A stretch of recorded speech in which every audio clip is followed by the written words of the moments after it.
सोचिए, एक ज्वालामुखी फटता है और उसकी गूंज पूरी दुनिया में सुनाई देती है। लेकिन रुकिए, ये कोई आम ज्वालामुखी का फटना नहीं है। ये एक महाद्वीप के टूटने की पहली आहट है। एक ऐसी विशाल भूवैज्ञानिक घटना जो हमारे ग्रह का नक्शा हमेशा हमेशा के लिए बदलने वाली है। तो चलिए इस असाधारण कहानी की तह तक चलते हैं। तो कहानी शुरू होती है 23 नवंबर को इथोपिया के एक बहुत ही दूर दराज के इलाके से। एक ऐसी जगह जिसे दुनिया की सबसे गर्म और सबसे मुश्किल जगहों में से एक माना जाता है। हजारों सालों की गहरी नींद के बाद हाईली गुब्बी नाम का एक ज्वालामुखी अचानक जाग उठता है और ये धमाका इतना जबरदस्त था कि मीलों दूर रहने वाले लोगों को लगा जैसे कोई बहुत बड़ा बम फटा हो। इस विस्फोट से राख और धुएं का एक विशाल बादल आसमान में उठा जो 50,000 फीट की ऊंचाई तक गया। मतलब इतना ऊंचा, इतना विशाल कि इसे स्पेस से भी साफ साफ देखा जा सकता था। अब देखिए, ये कोई मामूली राख नहीं होती। इसमें चट्टान और कांच के बहुत ही बारीक नुकीले कण होते हैं। ये कण इतने खतरनाक हैं कि अगर किसी हवाई जहाज के जेट इंजन में चले जाएं तो उसे बीच हवा में ही बंद कर सकते हैं। ये कॉकपिट की खिड़कियों पर सैंडपेपर की तरह रगड़कर पायलट को अंधा कर सकते हैं। और खतरा इतना बड़ा था कि सोचिए, इथियोपिया में हुए इस विस्फोट की वजह से दिल्ली तक की फ्लाइट्स कैंसिल करनी पड़ी। लेकिन ये सब हो कहाँ रहा है? ये जगह अपने आप में कहानी है। इसे दनाकिल डिप्रेशन के नाम से जाना जाता है और ये कोई आम जगह बिल्कुल नहीं है। ये ऑफिशियली धरती पर सबसे गर्म जगह है जहां इंसान रहते हैं। यहाँ गर्मियों में तापमान अक्सर 50 से 55 डिग्री सेल्सियस तक पहुंच जाता है। और तो और ये पूरा इलाका समुद्र तल से भी सैकड़ों फीट नीचे है और यहाँ बारिश तो ना के बराबर होती है। इन सब वजहों से मतलब जबरदस्त गर्मी, जमीन से निकलते केमिकल्स, यहाँ एक ऐसा नज़ारा बनता है जो लगता है कि आप किसी दूसरे ग्रह पर आ गए हों। चमकदार पीले, हरे और नीले रंग के मैदान, ये जगह जियोलॉजिस्ट और एडवेंचर पसंद करने वाले टूरिस्ट दोनों के लिए किसी जन्नत से कम नहीं है।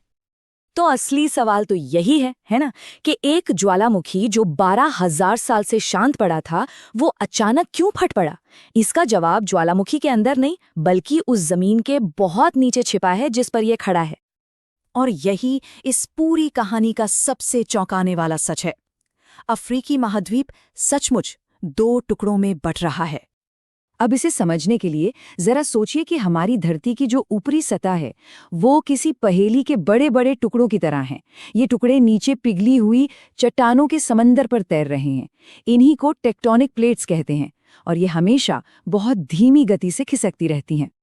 तो देखिए, लाखों साल पहले आज का अफ्रीका और अरब एक ही प्लेट का हिस्सा थे। फिर वो अलग हुए और उनके बीच में लाल सागर बन गया। आज ठीक वैसी ही चीज दोबारा हो रही है। इस बार अफ्रीकी प्लेट खुद 2 हिस्सों में टूट रही है। एक है न्यूबियन प्लेट और दूसरी सोमाली प्लेट।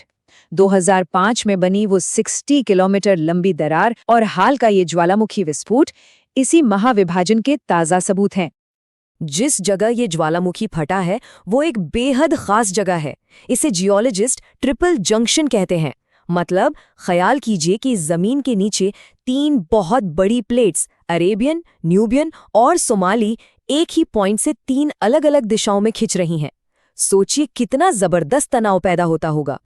और ये खिंचाव सिर्फ एक छोटे से एरिया में नहीं है, ये ईस्ट अफ्रीकन रिफ्ट का हिस्सा है। एक 6,000 किलोमीटर लंबी दरार जो उत्तर में लाल सागर से लेकर दक्षिण में मोजाम्बिक तक फैली है।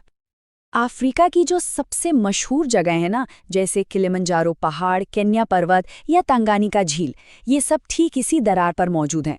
मतलब ये सिर्फ घूमने फिरने की खूबसूरत जगह नहीं है, ये इस बात का जीता जागता सबूत है कि एक महाद्वीप टूट रहा है। अब यहाँ एक बहुत दिलचस्प बात है। ये जो टूटने की प्रक्रिया है ना, ये 2 अलग-अलग स्पीड पर हो रही है। एक तरफ तो 2005 की दरार जैसी घटनाएं हैं जो सिर्फ 10 दिनों में बन गई, एकदम अचानक। लेकिन इसके पीछे जो असली ताकत है, यानी महाद्वीपों का खिसकना, वो बहुत बहुत धीमी है। कितनी धीमी? वह लगभग उतनी ही स्पीड से जितनी तेजी से हमारे नाखून बढ़ते हैं, हर साल बस कुछ सेंटीमीटर्स। सुनने में तो ये कुछ भी नहीं लगता है ना, लेकिन जब आप इसे लाखों सालों के स्केल पर देखते हैं तो इतनी सी स्पीड पहाड़ खड़े कर सकती है और नए महासागर बना सकती है। तो इसका असली मतलब क्या है? इसका मतलब ये है कि हम सब अपनी जिंदगी में इतिहास के एक ऐसे पल के गवाह बन रहे हैं जो लाखों सालों में एक बार होता है। ये ज्वालामुखी और ये दरारें, ये सिर्फ खबरें नहीं हैं, ये एक महाद्वीप के टूटने की लाइव कमेंट्री है। तो ये कब तक पूरा होगा? वैज्ञानिकों का अनुमान है कि अफ्रीकी महाद्वीप को पूरी तरह से 2 हिस्सों में बंटने में अभी भी 50 लाख से 1 करोड़ साल लगेंगे। और जब ये प्रक्रिया पूरी हो जाएगी तब क्या होगा? तब इन दोनों टुकड़ों के बीच की जमीन नीचे धंस जाएगी और हिंद महासागर का पानी उस खाली जगह को भर देगा और तब एक नए महासागर का जन्म होगा। अफ्रीका का नक्शा हमेशा के लिए बदल जाएगा। ये पूरी कहानी हमें एक बहुत बड़े सवाल पर सोचने के लिए मजबूर करती है। अगर हमारी आंखों के सामने एक पूरा महाद्वीप टूट सकता है, तो और कौन सी ऐसी विशाल, धीमी और अदृश्य ताकतें हैं जो हर पल हमारे इस ग्रह को बदल रही हैं, जिनके बारे में शायद हमें अंदाजा तक नहीं है।